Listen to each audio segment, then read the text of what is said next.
under a certain horsepower level to lock the converter in high gear. I've already done that with my old setup.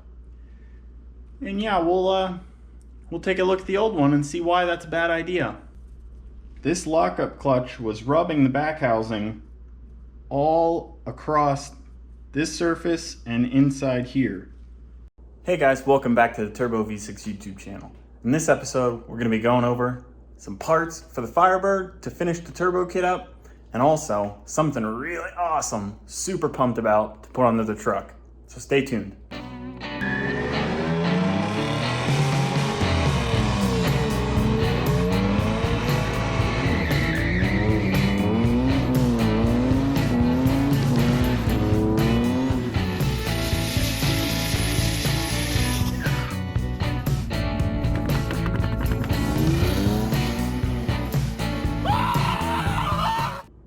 So you can see behind me, I have the manifolds fit up, but before I show you that, let's jump in and see how I was able to wrap them up, and then we'll go ahead and take a look at how they fit and how we're gonna connect them. So you can see here, I have the driver's side mocked up. Well, not really mocked up, but tacked up, and all the tubes are welded. But now I need to pull it off with the head. I have it on the block just to make sure I don't have any clearance issues like I did with the passenger side. So yeah, we'll go ahead, pull this off, get it welded up, finish welding the other side, and then we'll be ready to connect these with the turbo. So yeah, I'm excited to see how things are going to wind up fitting, how I'm going to wind up connecting between both of the hot sides and the turbo, also the wastegate placement. So yeah, let's jump into a time lapse, get the rest of the welding done on both of these manifolds, and then we can worry about connecting them to the turbo.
Okay, well, I got both pieces done. You can see that here.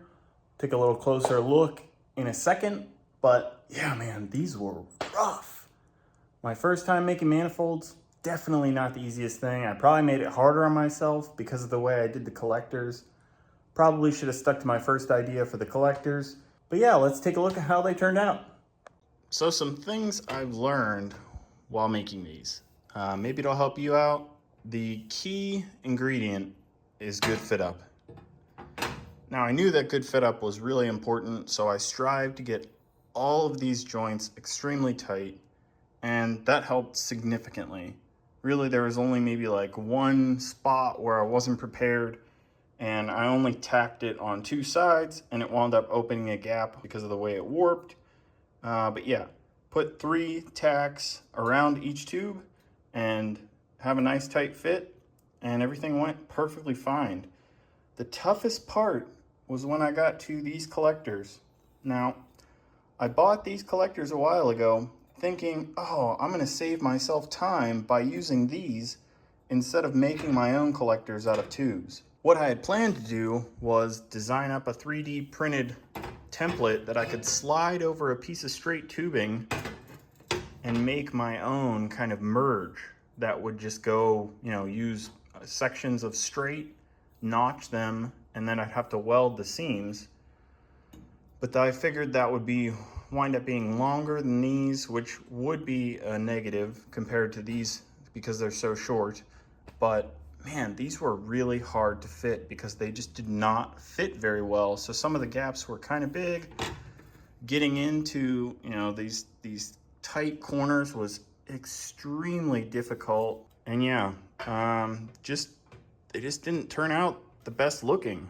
I mean, they're gonna hold, hopefully.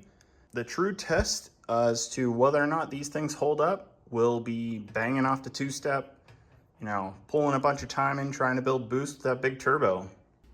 Okay, so this is the current idea. I have them mocked up in there with a couple bolts.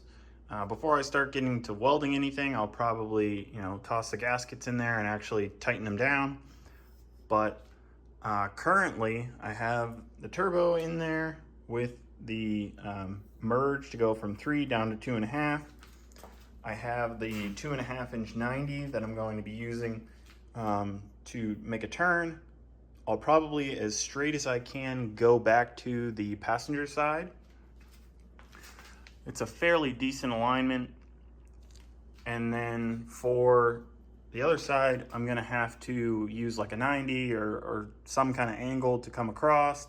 And then I'm going to have to create some sort of merge with these 2.25 inch tubes. I'll probably come up with some kind of paper template once I kind of get closer. I'll probably get the passenger side, you know, pretty much mocked up and tacked in place, and then I'll connect in with the driver's side.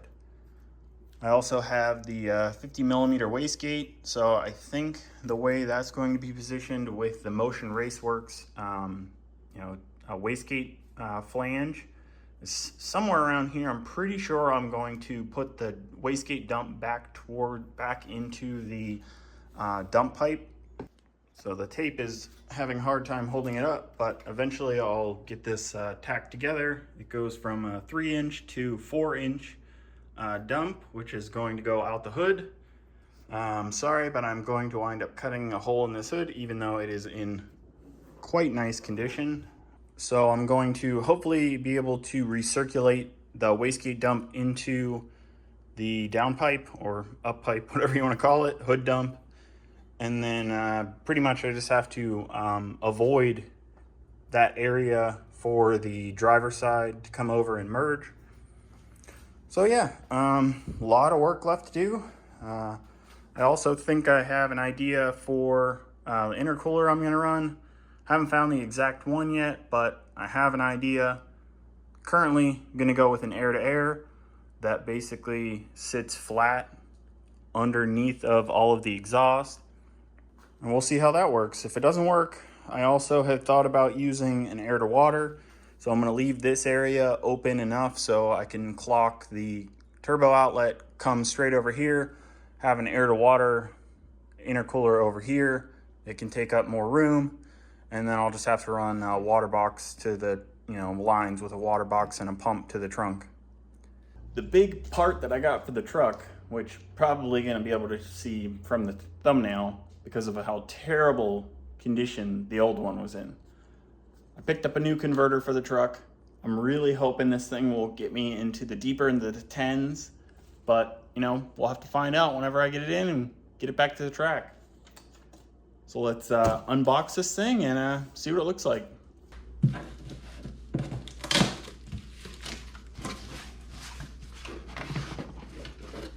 Oh, okay, here it is. Spent big bucks. Finally got a decent converter for the truck. Probably the most expensive thing I think I've ever purchased for the truck. Individual thing. Definitely, yeah. Even though it's not that expensive. Well, maybe my wheels have been more expensive, but I think as far as performance is concerned, this is the most expensive thing I've ever bought for the truck. So if you cannot tell, this is a billet backside, so it will hopefully be able to allow me, you know, under a certain horsepower level to lock the converter in high gear. I've already done that with my old setup, and yeah, we'll take a look at the old one and see why that's a bad idea. But yeah, this thing stall speed should be somewhere around 28 to 3000, which was pretty much identical to my old one, but hopefully this thing can actually handle a little bit more power. And if it's off stall wise, I can get it restalled locally. I wanted to get a converter built somewhere I could physically take it and drop it off and pick it up. That way I don't have to worry about shipping, and it's just super annoying. But yeah, turnaround time, it was super fast. Once I put in the order, they were done in like 4 or 5 days whenever I told them I wanted it, and they still had to order the parts to build it. So yeah, I'm happy. Now I just gotta find time to yank the transmission or the motor or both, or however I want to do it, so we can get this thing in there. I know it's not gonna be fun, but hopefully I only have to do it once. So let me grab the old converter and we'll take a look at it and see how terrible of a condition it's in.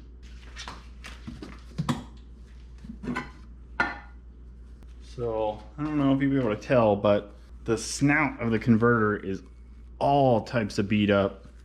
It's really hard to say exactly what went wrong with this thing, but I have an idea, and we'll get to that in a second. But this doesn't look bad. All the fins are brazed, so it's definitely have a high performance converter, but it obviously was not enough for what I was doing. It seems like all the bearings were in pretty good shape. At this point, still looks, you know, pretty decent. It's a 245 millimeter converter, I believe. Like it's from a front wheel drive GM platform that they, you know, rebuild to make fit, you know, different applications. This one's for a 4L60, obviously. So more fins are, you know, all brazed. Doesn't look like they're bent really.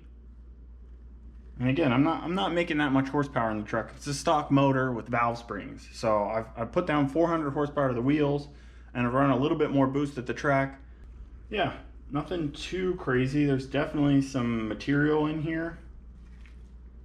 But again, I pulled this converter out whenever I rebuilt my transmission probably over a year ago. And it was starting to show signs that it was not happy. It started to slip. And yeah, it was just not happy. I could tell it wasn't happy. It wasn't overheating or anything, but it was not good. And now here is the back. You can see it's just like kind of a mounting ring deal with a stamped steel back piece for the lockup clutch. And this is the lockup clutch, which is where all the problems really start to show. So you can see here, this lockup clutch was rubbing the back housing all across this surface and inside here. No idea why. I don't know how thick this clutch surface should be, but you can see it's kind of like eaten away. There's like chunks missing. It's wore down in certain areas. But yeah, I know for a fact that all of this rubbing of, you know, clutch piston material against the back housing is definitely not good. So kind of similarly, you can see it's gouged all the way around. Like there was a lot of rubbing. So that is probably why the lockup clutch was not able to hold. This converter was actually in the truck when I bought it. I had a transmission go bad. It blew up. I swapped it in the parking lot of an Advanced Auto Parts in South Carolina on my way to my first drag week in 2018. And for some reason, I thought, oh, maybe it was just a transmission. So I wound up putting this converter back in the next transmission that I got. Put a shift kit in it.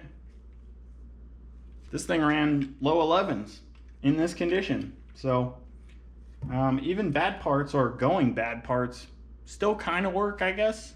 But obviously this was not optimal. So yeah, I think this thing is junk. I'm gonna throw it in the garbage can.